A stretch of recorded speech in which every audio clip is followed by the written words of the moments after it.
S ಮೈ dear friends, ಏನು ಮಾಡೋಣ ಈಗ? ಒಂದು ಕನ್ನಡ ಪ್ಯಾರಾಗ್ರಾಫನ್ನು ನೋಡೋಣ. Translate the following paragraph into English. ಏನು ಹೇಗೆ ಮಾಡಬೇಕು ಅಂತ ತಲೆ ಕೆಡಿಸ್ಕೊಳ್ಳೋ ಅವಶ್ಯಕತೆ ಇಲ್ಲ. ಕನ್ನಡ ಪ್ಯಾರಾಗ್ರಾಫ್ದಿಂದ ಇಂಗ್ಲಿಷ್ ಪ್ಯಾರಾಗ್ರಾಫಿಗೆ ಮಾಡಬೇಕಪ್ಪ. ನಾವು ಹೇಗೆ ಮಾಡ್ಬೇಕು? ನಾವು how we have to do it. Simple ಮಂತ್ರ ಫಾರ್ ಭಾಷಾಂತರ ಅರ್ಥ ಮಾಡಿಕೊಂಡ್ರೆ ಸಾಕು. ಏನು ಹಂಗಂದ್ರೆ ನೋಡೋಣ. ಅದಕ್ಕೆ ನಾನು ಮೊದಲು ಹೇಳಿದ್ದೇನು, ಟೆನ್ಷನ್ ಮಾಡ್ಕೋಬಾರ್ದು. ಆರಾಮಾಗಿ ನೋಡಬೇಕು ಮೊದಲು, ಆಮೇಲೆ ಮುಂದೆ ಮಾಡೋಣ. ಚಂದಂಗೆ ಕನ್ನಡ ಮೂವಿ ನೋಡ್ರಿ, ಎಂಜಾಯ್ ಮಾಡ್ರಿ, ಆಮೇಲೆ ಸ್ಟೋರಿ ಹೇಳ್ರಿ. ಓಕೆನಾ? Before that let me talk something about let's crack Karnataka exams. Karnataka APSC ಎಕ್ಸಾಮ್ಸ್ಗೆ ಅನ್ಅಕಾಡೆಮಿ ಪ್ಲ್ಯಾಟ್ಫಾರ್ಮ್ ಮಾಡ್ತಾ ಇರುವಂಥ ಒಂದು ಸೇವೆ ಅತ್ಯಂತ ಗಣನೀಯವಾದದಂತ ಹೇಳಲಿಕ್ಕೆ ಖುಷಿ ಅನಿಸುತ್ತೆ. ಯಾಕಪ್ಪ ಅಂದರೆ ಎಲ್ಲ ಗ್ರಾಮೀಣ ಭಾಗದವ್ರಿಗೆ ಆಗಲಿ ಯಾರಿಗೂ ಆಗಲಿ ಏನು ಸಿಗ್ತಾ ಇರಲಿಲ್ಲ, ಕ್ವಾಲಿಟಿ ಎಜುಕೇಷನ್ ಸಿಗ್ತಾ ಇದೆ. ಸೊ ಅದಕ್ಕೆ ಈ ಅಡ್ವಾಂಟೇಜಸ್ ಏನಿದ್ದಾವಲ್ಲ, ಸಬ್ಸ್ಕ್ರಿಪ್ಷನ್ ಪ್ಯಾಕ್ಸ್ ಏನಿದ್ದಾವಲ್ಲ, ಅವೆಲ್ಲ ದಯವಿಟ್ಟು ತಮಗೆ ಯಾವುದು ಇಷ್ಟ ಆಗುತ್ತೋ ಅದನ್ನು ಸೆಲೆಕ್ಟ್ ಮಾಡಿಕೊಂಡು ನಿಮ್ಮ ಶೆಡ್ಯೂಲ್ಗೆ ವರ್ಕ್ ಆಗುವಂಥ ಟೈಮ್ ಟೇಬಲನ್ನು ಅರ್ಥ ಮಾಡ್ಕೊಳ್ಳಿ, ಲೈವ್ ಸೆಷನ್ ಅಟೆಂಡ್ ಮಾಡ್ಕೊಳ್ಳಿ, ಟೆಸ್ಟನ್ನು ತಗೊಳ್ಳಿ, ಡಿಟೇಲ್ ರಿಪೋರ್ಟನ್ನು ನೀವು ಪಡ್ಕೊಳ್ಳಿಕ್ಕೆ ಅನುಕೂಲ ಆಗುತ್ತೆ, ಮತ್ತು ಡೌಟ್ಸ್ ಕ್ಲಾರಿಫೈ ಮಾಡ್ಕೊಳ್ಳಿಕ್ಕೆ ನಿಮಗೆ ಅನುಕೂಲ ಆಗುತ್ತೆ. ಸೊ ಅದಕ್ಕೆ ನಿಮಗೆ ಯಾವುದು ಇಷ್ಟ ಅದು ಒಂದು ಸಬ್ಸ್ಕ್ರಿಪ್ಷನ್ ತಗೊಂಡು ಈ PMK10 ಅನ್ನು ನಾನು ಕೋಡನ್ನು ಬಳಸಿ ಯಾವುದು ಇಷ್ಟ ಅದನ್ನು ಸೆಲೆಕ್ಟ್ ಮಾಡ್ಕೊಳ್ಳಿ. ನಾವು I will go to the paragraph. Beautiful sentence, simple ಇದೆ, ಆರಾಮಾಗಿ ಸ್ಟಡಿ ಮಾಡೋಣ. ನೋಡೋಣ ಏನು. ಭಾರತದ ಆರ್ಥಿಕ ಪರಿಸ್ಥಿತಿ ಸುಧಾರಿಸುತ್ತಿದೆ ಎಂದು ಆರ್ಥಿಕ ತಜ್ಞರು ಅಭಿಪ್ರಾಯಪಟ್ಟಿದ್ದಾರೆ. ಈ ಕುರಿತು ಆರ್ಥಿಕ ಸಚಿವಾಲಯವು ದೇಶದ ಅಭಿವೃದ್ಧಿಗೆ ಹಲವಾರು ಯೋಜನೆಗಳನ್ನು ಹಾಕಿಕೊಂಡಿರುವುದು ಗಮನಾರ್ಹ. ಕೊರೋನಾ ಸಂದರ್ಭದಲ್ಲಿ ದೇಶವು ಆರ್ಥಿಕ ಸಂಕಷ್ಟ ಪರಿಸ್ಥಿತಿಯನ್ನು ಎದುರಿಸಿದರೂ ಸರ್ಕಾರ ಜನರ ಪರವಾಗಿ ನಿಂತಿತು ಮತ್ತು ಜನರಿಗೋಸ್ಕರ ಹಲವಾರು ಯೋಜನೆಗಳನ್ನು ಪ್ರಕಟಿಸಿತು. ಸತತವಾಗಿ ಬೇರೆ ಬೇರೆ ಯೋಜನೆಗಳನ್ನು ಪ್ರಕಟಿಸುತ್ತಾ ಆರ್ಥಿಕ ಚೇತರಿಕೆಗೆ ಪ್ರಾಮುಖ್ಯ ನೀಡಿರುವುದು ಸಂತೋಷದ ವಿಷಯ. ಈ ನಿಟ್ಟಿನಲ್ಲಿ ಭಾರತವು ಎಷ್ಟೇ ಸಂಕಷ್ಟ ಎದುರಿಸಿದರೂ ಧೃತಿಗೆಡದೆ ತನ್ನ ಕೆಲಸವನ್ನು ಮುಂದುವರಿಸಿ ವಿಶ್ವದಲ್ಲಿ ಪ್ರಮುಖ ನಾಯಕರ ಮೆಚ್ಚುಗೆಯನ್ನು ಗಳಿಸಿದೆ. ಸಿಂಪಲ್, ಒಂದು 8ರಿಂದ 10 ಸೆಂಟೆನ್ಸ್ ಇದ್ದಾವೆ. ಮಾಡೆಲ್ ಪ್ಯಾರಾಗ್ರಾಫ್ ಇದೆ, ಅರ್ಥ ಮಾಡ್ಕೋಬೇಕು. ಆಮೇಲೆ ಏನು ಮಾಡಬೇಕು, ಇದ್ರದ್ದು ವೊಕ್ಯಾಬ್ಯುಲರಿ ತೆಗಿಬೇಕು. ಭಾರತದ ಆರ್ಥಿಕ ಪರಿಸ್ಥಿತಿ ಅನ್ಲಿಕ್ಕೆ ಏನು ಅನ್ಬೇಕು? ನೋಟ್ ಮಾಡ್ಕೊಳ್ಳಿ. ಒಂದು ಕಡೆ ಇಂಡಿಯನ್ ಇಕಾನಮಿ ಅಂತ ಅನ್ಬೋದು, ಎಕನಾಮಿಕ್ ಕಂಡೀಷನ್ ಆಫ್ ಇಂಡಿಯಾ ಅಂತ ಅನ್ಬೋದು, ಎಕನಾಮಿಕ್ ಸಿಚುವೇಶನ್ ಆಫ್ ಇಂಡಿಯಾ ಅಂತ ಒಂದು ಕಡೆ ಪಾಯಿಂಟ್ ಮಾಡ್ಕೋಬೇಕು. ನಾನು ನಿಮಗೆ ಅದನ್ನು ಪಾಯಿಂಟ್ ಮಾಡಿ ಹೇಳ್ತೀನಿ, ನೆಕ್ಸ್ಟ್ ಇದರಲ್ಲಿ ಹೇಳ್ತೀನಿ. ಇದರಲ್ಲಿ ನಾನು ಮಾಡಿಲ್ಲ ಮೋಸ್ಟ್ಲಿ. ಮುಂದೆ ಸುಧಾರಿಸುತ್ತಿದೆ ಅಂದರೆ ಕೆಲಸ ನಡೆದಿದೆ, ಅದಕ್ಕೆ V5 ಬರುತ್ತೆ. ವರ್ಬ್ ನಂಬರ್ 4 ಬಳಸಬೇಕು. ಏನಂತ ನೋಡೋಣ. ಸುಧಾರಿಸು ಅಂದರೆ ಇಂಪ್ರೂವ್ ಅಂತ ಆಯಿತು. ಮುಂದೆ ಆರ್ಥಿಕ ತಜ್ಞರು ಅಭಿಪ್ರಾಯಪಟ್ಟಿದ್ದಾರೆ ಅಂತ ಇದೆ. ಆರ್ಥಿಕ ತಜ್ಞರು ಅಂದರೆ ಯಾರು? ನಾವು ಏನೇನೇನೇನೇನೋ ಬರಿತೀವಿ.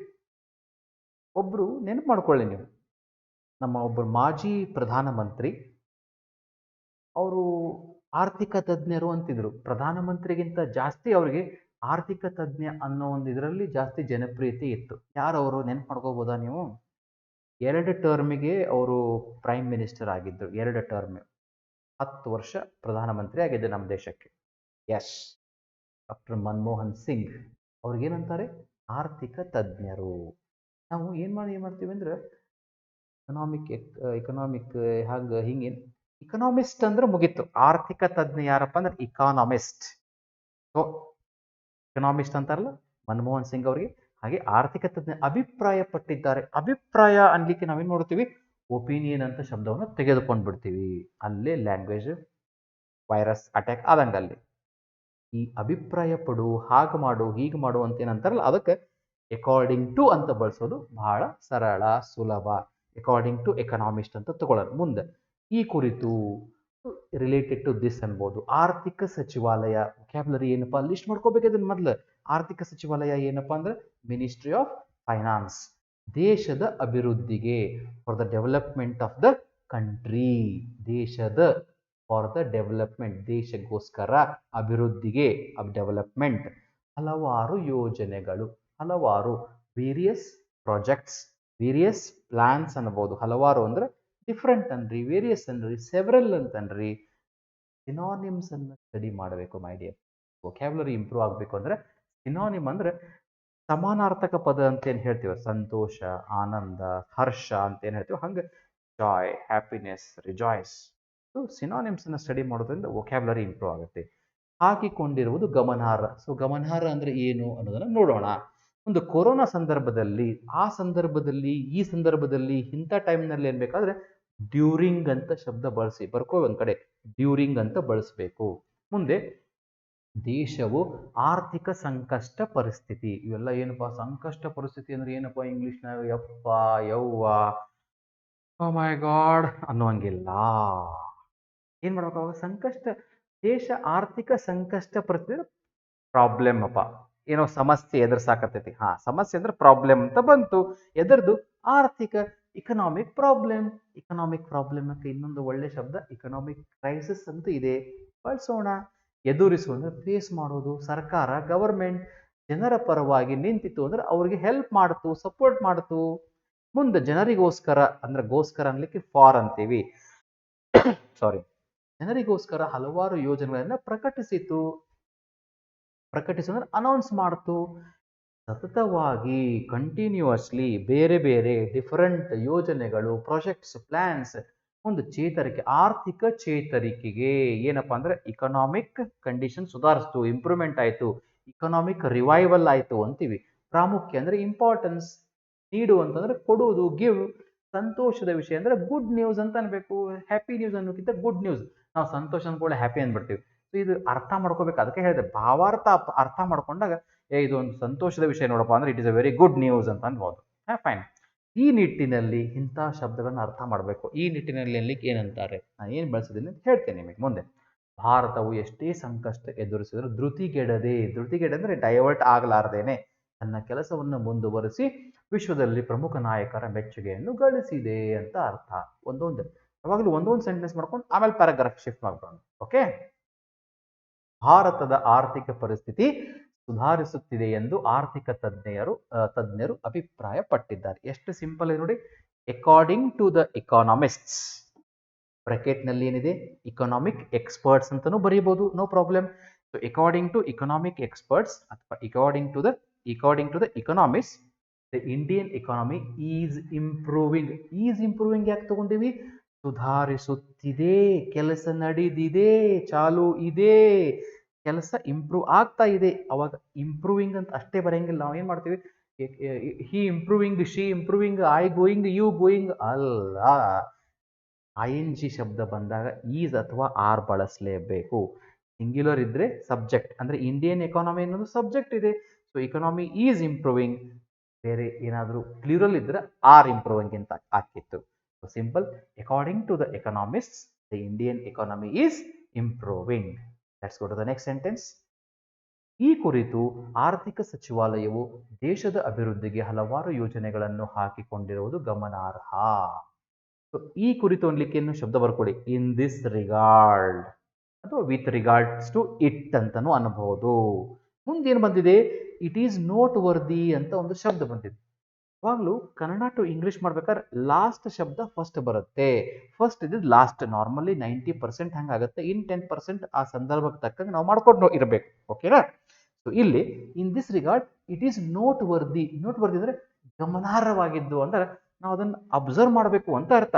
ಆ ನೋಟ್ ವರ್ದಿಗೆ ಕೆಲವು ಸಿನಾನಿಮ್ಸ್ ಹಾಕಿನಿ ಬ್ರಾಕೆಟ್ ನಲ್ಲಿ. ಏನಿದೆ, number 1 notable, remarkable, worth mentioning, important. ನೋಡಿ, ಯಾವ್ದಾದ್ರು ಒಂದು ಬರೀರಿ. In this regard it is notable, it is remarkable, it is worth mentioning or it is important. ಏನು ಜಾಯಿನ್ ಆಗ್ತಾ ಇದೆ ಸೆಂಟೆನ್ಸ್ ಇಲ್ಲಿ, ಈ ಯೋಜನೆಗಳನ್ನ ಹಾಕಿಕೊಂಡಿರುವುದು ಅಭಿವೃದ್ಧಿಗೆ ಗಮನಾರ್ಹ ಅಂತೀವಲ್ಲ. ಸೊ ಅದಕ್ಕೆ ದ್ಯಾಟ್ ಅನ್ನೋದೇನು ಹಾಕಿಕೊಂಡಿರುವುದು ಅಂತ ಬರುತ್ತೆ, ಅಲ್ಲೇ ದ್ಯಾಟ್ ಅನ್ನೋದು ಕಂಜಂಕ್ಷನ್ ಜಾಯಿನ್ ಮಾಡಬೇಕು. So in this regard it is note worthy that the ministry of finance has planned various schemes for the development of the country. ಏನು ಗಮನಾರ್ಹಪ ಅಲ್ಲಿ, ಹಲವಾರು ಯೋಜನೆಗಳನ್ನು ಹಾಕಿಕೊಂಡಿರೋದು. ಯಾರು ಹಾಕಿಕೊಂಡಾರ, ಆರ್ಥಿಕ ಸಚಿವಾಲಯ. ಹಾಗಾಗಿ the ministry of finance has planned. ನೀವು ಅಲ್ಲಿ ಹ್ಯಾಸ್ ಪ್ಲಾನ್ಡ್ ಬದಲಿ ಬರೀ ಪ್ಲಾನ್ಡ್ ಬರೆದ್ರು ಏನು ತಪ್ಪಲ್ಲ. ನಾನು ಯಾಕೆ ತೊಗೊಂಡಿದ್ದೀನಿ ಅದು ಕರೆಕ್ಟ್ ಅಲ್ಲಿ ಹ್ಯಾಸ್ ಬರಬೇಕು ಗ್ರಾಮೆಟಿಕಲಿ ಅದಕ್ಕೆ ತೊಗೊಂಡಿನಿ. ನೀವು ಹ್ಯಾಸ್ ನೆನಪಾಗಲಿಲ್ಲ ಪ್ಲಾನ್ಡ್ ಅಂತ ಗೊತ್ತಾಯ್ತು ಅಷ್ಟೇ ಬರೆದ್ರು ಏನು ತಪ್ಪಲ್ಲ.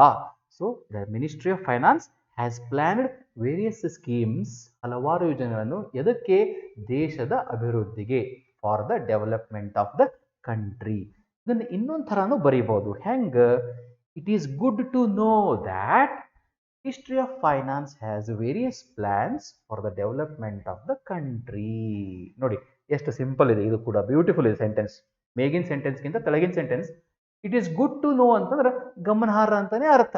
It is good to know that ministry of finance has various plans for the development of country. ಇಲ್ಲಿ ವೇರಿಯಸ್ ಪ್ಲಾನ್ಸ್ ಅಂತ ಅಷ್ಟೇ ಬಂತು. ಹ್ಯಾಸ್ ಅಂದ್ರೆ ಹೊಂದಿದೆ ಅಂತ ಅರ್ಥ, ಹಾಕಿಕೊಂಡಿದೆ ಅಂತ ಅರ್ಥ. ಇದು ಯಾವಾಗ ಬರ್ತದೆ ಅಂದ್ರೆ ನೀವು ಜಾಸ್ತಿ ಯಾವಾಗ ಇಂಗ್ಲೀಷ್ ಕನ್ನಡ ಓದ್ತಿರಲ್ಲ ಅವಾಗ ಕಮಾಂಡ್ ಬರ್ತದೆ. ಅವಾಗ ನಾನು ಏನು ಬರಿಬೇಕು ಏನು ಬರಿಬಾರ್ದು ಸುಮ್ಮನೆ ಎಲ್ಲ ತಗೊಂಡು ಅವಶ್ಯವಾಗಿ ಏನಿದೆ ಅಷ್ಟೇ ತಗೋಬೇಕು, ಅನಾವಶ್ಯಕವಾಗಿ ತಗೊಂಡು ಕನ್ಫ್ಯೂಸ್ ಮಾಡ್ಕೋಬಾರ್ದು. So it is good to know that ministry of finance has various plans for the development of the country. Let's go to the next sentence my dear friends. Corona ಸಂದರ್ಭದಲ್ಲಿ ದೇಶವು ಆರ್ಥಿಕ ಸಂಕಷ್ಟ ಪರಿಸ್ಥಿತಿಯನ್ನು ಎದುರಿಸಿದರೂ ಸರ್ಕಾರ ಜನರ ಪರವಾಗಿ ನಿಂತಿತು ಮತ್ತು ಜನರಿಗೋಸ್ಕರ ಹಲವಾರು ಯೋಜನೆಗಳನ್ನು ಪ್ರಕಟಿಸಿತು. ನೋಡಿ, though the country faced economic hardship during corona the government supported the public and announced various plans for the people. ಇದನ್ನು ಕರೆಕ್ಟಾಗಿ ಬಿಡಿಸಿ ಹೇಳ್ತೀನಿ, ಅರ್ಥ ಮಾಡ್ಕೊಳ್ಳಿ. ಕೊರೋನಾ ಸಂದರ್ಭದಲ್ಲಿ ದೇಶವು ಆರ್ಥಿಕ ಸಂಕಷ್ಟ ಪರಿಸ್ಥಿತಿ ಎದುರಿಸಿದರೂ ಸರ್ಕಾರ ಜನರ ಪರವಾಗಿ ನಿಂತಿತು ಮತ್ತು ಜನರಿಗೋಸ್ಕರ ಹಲವಾರು ಯೋಜನೆಗಳನ್ನು ಪ್ರಕಟಿಸಿತು. ನೋಡಿ, ದೋ ಅಂತ ಯಾಕೆ ಬಂತು ನೋಡಿ ಇಲ್ಲಿ, ಎದುರಿಸಿದರು ಅಂತ ಏನು ಶಬ್ದ ಇದೆಯಲ್ಲ, though the country faced economic hardship ಅಂತ ಬಂತು ನೋಡಿ. ಆರ್ಥಿಕ ಸಂಕಷ್ಟ ಅಂತ ಶಬ್ದ ಇದೆಯಲ್ಲ, ಎಕನಾಮಿಕ್ ಹಾರ್ಡ್ಶಿಪ್ ಅಂತಾರೆ. ನೀವು ಎಕನಾಮಿಕ್ ಪ್ರಾಬ್ಲಮ್ ಅಂತ ಬರೆದ್ರು ತಪ್ಪಲ್ಲ, ಇಕನಾಮಿಕ್ ಎಡವರ್ಸಿಟಿ ಅಂತ ಬರೆದ್ರು ಕರೆಕ್ಟ್ ಆಗುತ್ತೆ. So though the country faced economic hardship, ಯಾವಾಗ ಕೊರೋನಾ ಸಂದರ್ಭದಲ್ಲಿ, ಡ್ಯೂರಿಂಗ್ ಕೊರೋನಾ ಏನ್ ಮಾಡ್ತು ಗೌರ್ಮೆಂಟ್, ಅವಾಗ ಸರ್ಕಾರ ಜನರ ಪರವಾಗಿ ನಿಂತಿತು. ದ ಗೌರ್ಮೆಂಟ್ ಇಲ್ಲಿ ಜನರ ಪರವಾಗಿ ನಿಂತಿತು, ನಿಂದ್ರುದಂದ್ರೆ ಸ್ಟ್ಯಾಂಡ್ ಅಂತ ಹಂಗ ಅನ್ಕೊಂಡ್ರಿ, ಟ್ರಾನ್ಸಿಷನ್ ಹಳ್ಳ ಹಿಡ್ದಂಗ ತಪ್ಪಿದಂಗ, ಗಾಲಿ ಸೀದಾ ಹೋದಂಗಲ್ಲ, ಡೈವರ್ಟ್ ಆದಂಗ. ಅದಕ್ಕೆ ಜನರ ಪರವಾಗಿ ನಿಂತಿತು ಅಂದ್ರೆ ಏನು, ಜನರಿಗೆ ಹೆಲ್ಪ್ ಮಾಡ್ತು, ಸಪೋರ್ಟ್ ಮಾಡ್ತು, ಬೆಂಬಲ ಕೊಡ್ತು. So the government supported the public, the government stood for the public, the government helped the people. Bracket ಅಲ್ಲಿ ಅದನ್ನು ಕೂಡ ಬರ್ದೀನಿ, ನಿಮ್ಗೆ ಯಾವ್ದು ಇಷ್ಟ ಅದನ್ನು ಸೆಲೆಕ್ಟ್ ಮಾಡ್ಕೊಳ್ಳಿ. The government supported the public, ಮತ್ತೇನ್ ಮಾಡ್ತು, ಜನರಿಗೋಸ್ಕರ ಹಲವಾರು ಯೋಜನೆಗಳನ್ನು ಪ್ರಕಟಿಸಿತು. And announced various plans for the people. ನೋಡಿ, ಅನೌನ್ಸ್ಡ್ ಅಂತ ವರ್ಬ್ ನಂಬರ್ 2 ಅನ್ನು ತಗೊಂಡೇನೆ. ಯಾಕೆ, ಪ್ರಕಟಿಸಿತು, ಬಂದಿತು, ಹೋಯಿತು, ಪ್ರಕಟಿಸಿತು, ಹೇಳಿತು, ಮಾಡಿತು ಅನ್ಬೇಕಾದ್ರೆ ವರ್ಬ್ ನಂಬರ್ 2 V2 ಅನ್ನು ಬಳಸ್ತೀವಿ. ಅದಕ್ಕೆ ಅನೌನ್ಸ್ಡ್ ಅಂತ ಇದೆ. ನಾನು ಬ್ರಾಕೆಟ್ ನಲ್ಲಿ ಒಂದು ಹಾಕಿದ್ದೀನಿ, ಏನು, ಬೈ ಅನೌನ್ಸಿಂಗ್ ಅಂತ ಹಾಕಿದ್ದೀನಿ. ಹಂಗೂ ಮಾಡ್ಬೋದು ಅಂತಂದ್ರೆ ಏನು, the government supported the public by announcing various projects or schemes ಅಂತನೂ ಹಾಕಬಹುದು. ನೋಡಿ, ಪ್ರಾಜೆಕ್ಟ್ಸ್, ಪ್ಲಾನ್ಸ್, ಸ್ಕೀಮ್ಸ್ 3 ಶಬ್ದ ಇದಾವೆ. ಪ್ಲಾನ್ಸ್ ಅರ ಅನ್ಬೋದು, ಪ್ರಾಜೆಕ್ಟ್ಸ್ ಅರ ಅನ್ಬೋದು, ಸ್ಕೀಮ್ಸ್ ಅಂತಾರ ಅನ್ಬೋದು. ಅಂದರೆ ನೀವು ಓದಿದಂಗೆ ನಿಮಗೆ ವೊಕ್ಯಾಬುಲರಿ ಇಂಪ್ರೂವ್ ಆಗುತ್ತೆ ಅನ್ನೋದಕ್ಕೆ ಇದೇ ಸಾಕ್ಷಿ ಮೈ ಡಿಯರ್ ಫ್ರೆಂಡ್ಸ್. ಸೊ ಇದು ಅರ್ಥ ಆಯ್ತು ಅನ್ಕೊಂತೀನಿ. I go to the next slide. ಸತತವಾಗಿ ಬೇರೆ ಬೇರೆ ಯೋಜನೆಗಳನ್ನು ಪ್ರಕಟಿಸುತ್ತಾ ಆರ್ಥಿಕ ಚೇತರಿಕೆಗೆ ಪ್ರಾಮುಖ್ಯ ನೀಡಿರುವುದು ಸಂತೋಷದ ವಿಷಯ. ನೋಡಿ, it is a good news. ಏನ್ ಸಂತೋಷದ ವಿಷಯ, ದ್ಯಾಟ್ ದ ಮಿನಿಸ್ಟ್ರಿ. ನೋಡಿ, ದ್ಯಾಟ್ ಅನ್ನೋದು ಬಳಸೋದು ಗೊತ್ತಾಗಬೇಕು ನಿಮಗೆ ಇಲ್ಲಿ. ಅಂದ್ರೆ ಹಿಂಗೆಲ್ಲ ಮಾಡಾಕತ್ತೈತಪ್ಪ ಅನ್ನೋದು ಅಂತ ಏನು ಬಂತು, ನೀಡಿರುವುದು, ಹಾಕಿಕೊಂಡಿರುವುದು ಅಂತಿತ್ತಲ್ಲ ಪ್ರೀವಿಯಸ್ ಸ್ಲೈಡ್ ನಲ್ಲಿ. ಹೋಗ್ತೇನೆ ಒಂದ್ ಸ್ವಲ್ಪ ನೀವು ನೋಡಿ. ನೋಡಿ ಎಲ್ಲಪ್ಪ ಅಂತಂದ್ರೆ ಎಸ್, ಇಲ್ಲಿ ನೋಡಿ, ಹಾಕಿಕೊಂಡಿರುವುದು ಗಮನಾರ್ಹ, ಯೋಜನೆಗಳನ್ನು ಹಾಕಿಕೊಂಡಿರುವುದು ಅಂತಿದೆಯಲ್ಲ ಇಲ್ಲಿ. ಇನ್ this regard it is note worthy that the ministry of finance has planned, ಅಲ್ಲಿ ದ್ಯಾಟ್ ಬಂತು. ಇಲ್ಲಿನೂ ಕೂಡ ನೆಕ್ಸ್ಟ್ ನೋಡಪ್ಪ, ಏನಂದ್ರೆ ಸತತವಾಗಿ ಬೇರೆ ಬೇರೆ ಯೋಜನೆಗಳನ್ನು ಪ್ರಕಟಿಸುತ್ತಾ ಆರ್ಥಿಕ ಚೇತರಿಕೆಗೆ ಪ್ರಾಮುಖ್ಯ ನೀಡಿರುವುದು, ಹಾಕಿಕೊಂಡಿರುವುದು ಸಂತೋಷದ ವಿಷಯ. It is a good news that the ministry is announcing, ಪ್ರಕಟಿಸುತ್ತಾ ಇದೆ ಅಂತ ಅರ್ಥ. It is announcing variety of schemes ನೋಡಿ ವೆರೈಟಿ ಆಫ್ ಸ್ಕೀಮ್ಸ್ಗೆ ಏನು ಶಬ್ದ ಹಾಕಿದೆ ಬೇರೆ ಬೇರೆ ಅಲ್ಲಿ ರೇಂಜ್ ಆಫ್ ಸ್ಕೀಮ್ಸ್ ಅನ್ಬೋದು, ಮಿಕ್ಸ್ಚರ್ ಆಫ್ ಸ್ಕೀಮ್ಸ್ ಅನ್ಬೋದು, ಡಿಫ್ರೆಂಟ್ ಸ್ಕೀಮ್ಸ್ ಅನ್ಬೋದು, ಇಲ್ಲ ವೇರಿಯಸ್ ಸ್ಕೀಮ್ಸ್ ಅನ್ನೋದು ಗೊತ್ತಿರಬೇಕು. ಈಗ ಬೇರೆ ಬೇರೆ ಅನ್ಲಿಕ್ಕೆ ನಿಮಗೆ ಇಷ್ಟೆಲ್ಲ ಗೊತ್ತಿರಬೇಕು ಶಬ್ದ ಏನು different, various, range of, mixture of. Understand? ಹೀಗಿದ್ದಾಗ ನೀವು ಬೇರೆ ಬೇರೆ ಶಬ್ದ ಬರೆದ್ರಿ ಅಂದ್ರೆ ನಿಮ್ಮ ಭಾಷಾಂತರಕ್ಕೆ ಒಂದು ಅಲಂಕಾರ ಮೆರಗು ಬರುತ್ತೆ. So it is a good news that the ministry is announcing a variety of schemes to boost economic condition. Economic condition ಅನ್ಲಿಕ್ಕೆ ಫಾರ್ ಇಕಾನಾಮಿಕ್ ರಿವೈವಲ್ ಅನ್ಬೋದು, ಫಾರ್ ಇಕಾನಾಮಿಕ್ ರಿಕವರಿ ಅಂತೂ ಅನ್ಬೋದು, ಯಾವುದಾದ್ರೂ ಅನ್ನಿ. Good news. ಈ ನಿಟ್ಟಿನಲ್ಲಿ ಭಾರತವು ಎಷ್ಟೇ ಸಂಕಷ್ಟ ಎದುರಿಸಿದರೂ ಧೃತಿಗೆಡದೆ ತನ್ನ ಕೆಲಸವನ್ನು ಮುಂದುವರೆಸಿ ವಿಶ್ವದಲ್ಲಿ ಪ್ರಮುಖ ನಾಯಕರ ಮೆಚ್ಚುಗೆಯನ್ನು ಗಳಿಸಿದೆ. ಇನ್ ದಿಸ್ ಕಾಂಟೆಕ್ಸ್ಟ್, ಈ ನಿಟ್ಟಿನಲ್ಲಿ ಅನ್ಬೇಕಾದ್ರೆ ಏನನ್ಬೇಕು ನೋಡಿ, ಇನ್ ದಿಸ್ ರಿಗಾರ್ಡ್ ಅನ್ಬೋದು, ಇನ್ ದಿಸ್ ಕಾಂಟೆಕ್ಸ್ಟ್ ಅಂತ ಇವೆಲ್ಲ ಶಬ್ದಗಳನ್ನು ಬರ್ಕೋಬೇಕು ನೀವು ಮೈ dear friends. In this context ಭಾರತವು ಎಷ್ಟೇ ಸಂಕಷ್ಟ ಎದುರಿಸಿದರೂ ದೋ ಇಂಡಿಯಾ ಅಥವಾ ದೋ the country faced many challenges. ಸಂಕಷ್ಟ ಎದುರಿಸು ಅನ್ಲಿಕ್ಕೆ ಸಂಕಷ್ಟ ಅಂದ್ರೆ ಏನಪ್ಪಾ ಅಂತ ತಲೆ ಮೇಲೆ ಇಟ್ಕೊಂಡು ಕುಂಡ್ರುವಂಗಿಲ್ಲ. ಸಂಕಷ್ಟದ ಪ್ರಾಬ್ಲಮ್ ಅಂದ್ರೆ ಸಮಸ್ಯೆಗಳು ಅಂದ್ರೆ ಚಾಲೆಂಜಸ್. ಚಾಲೆಂಜಸ್ ಅನ್ಲಿಕ್ಕೆ ಪ್ರಾಬ್ಲಮ್ಸ್ ಅನ್ಬೋದು, ಇಕಾನಾಮಿಕ್ ಕ್ರೈಸಿಸ್ ಅಂತ ಅನ್ಬೋದು. So though the country faced many challenges it did not divert. ಧೃತಿಗೆಡದೆ ಅಂದ್ರೆ ಧೃತಿಗೆಡಲಿಲ್ಲ, ಯಾವುದೇ ಒಂದು ಕೆಲಸ ಮಾಡಲಿಲ್ಲ ಅನ್ಲಿಕ್ಕೆ ನೆಗೆಟಿವ್ ಸೆಂಟೆನ್ಸ್ ಏನಪ್ಪ ಡಿಡ್ ನಾಟ್ ಅಂತ ತಗೊಂಡು V1 ಹಚ್ಚಬೇಕು. ಅವನು ಬರಲಿಲ್ಲ, ಹಿ ಡಿಡ್ ನಾಟ್ ಕಮ್. ಅವಳು ಹಾಡಲಿಲ್ಲ, ಶಿ ಡಿಡ್ ನಾಟ್ ಸಿಂಗ್. ನಾನು ಅಟೆಂಡ್ ಮಾಡಲಿಲ್ಲ, ಐ ಡಿಡ್ ನಾಟ್ ಅಟೆಂಡ್. ಅವನು ಕ್ಲಾಸಿಗೆ ಬರಲಿಲ್ಲ, he did not come to class. So it did not divert. It ಅಂದ್ರೆ ಯಾವುದು government. It did not divert but ಏನ್ ಮಾಡ್ತು, it gained appreciation from world leaders for its work. ಧೃತಿಗೆಡದೆ ತನ್ನ ಕೆಲಸವನ್ನು ಮುಂದುವರಿಸಿ ವಿಶ್ವದಲ್ಲಿ ಪ್ರಮುಖ ನಾಯಕರ ಮೆಚ್ಚುಗೆ ಗಳಿಸಿದೆ. So it did not divert from attention and gained appreciation from world leaders for its work ಅನ್ಬೋದು. ಇಲ್ಲ ಬೈ ಕಂಟಿನ್ಯೂಯಿಂಗ್ ದ ವರ್ಕ್ ಅಂತ ಏನೈತಲ್ಲ, ಕೆಲಸವನ್ನು ಮುಂದುವರಿಸಿ, ಅದು ಬರ್ಬೇಕಂತೇನಿಲ್ಲ ಮೈ ಡಿಯರ್ ಫ್ರೆಂಡ್ಸ್. ಅರ್ಥ ಬಂದರೆ ಸಾಕು ಅಂತ ಹೇಳ್ತೀನಿ ನಾನು ನಿಮಗೆ ಅಷ್ಟೇ. ಸೊ ಇನ್ನೊಂದು ಕೆಳಗಡೆ ಒಂದು ಸೆಂಟೆನ್ಸ್ ಇದೆ, ಏನಂದ್ರೆ it was praised by the world leaders for its work ಅಂತ ಅನ್ಬೋದು. ಎಲ್ಲಿಂದ ಅನ್ಬೋದು, ಇನ್ ದಿಸ್ ಕಾಂಟೆಕ್ಸ್ಟ್ ದೋ India faced many challenges it did not divert and it was praised by world leaders for its work. It was praised ಅಂದ್ರೆ ಜನರ ಮೆಚ್ಚುಗೆಯನ್ನು ಗಳಿಸಿತು ಅಂತೂ ಅಷ್ಟು ಹಂಗೂ ಬರುತ್ತೆ. ಅಥವಾ it gained appreciation from world leaders ಅಂತೂ ಬರೀಬಹುದು. ಅಥವಾ ವರ್ಲ್ಡ್ ಲೀಡರ್ಸ್ ಪ್ರೇಸ್ಡ್ ಇಂಡಿಯಾ ಅಂತ ಬರೆದ್ರು ತಪ್ಪಲ್ಲ. Hope it is clear. Understand my dear friends? So this is how we have to learn, practice, look into properly and then go ahead with the paragraph translation. So I hope it is clear. ನಾನು ಮತ್ತೆ ಮುಂದೆ ಒಂದು session ಅಲ್ಲಿ ಮತ್ತೊಂದು ಬಗ್ಗೆ ಚರ್ಚೆ ಮಾಡ್ತೀನಿ. ಅಲ್ಲಿವರೆಗೆ enjoy your studies, take care of yourself. Thank you.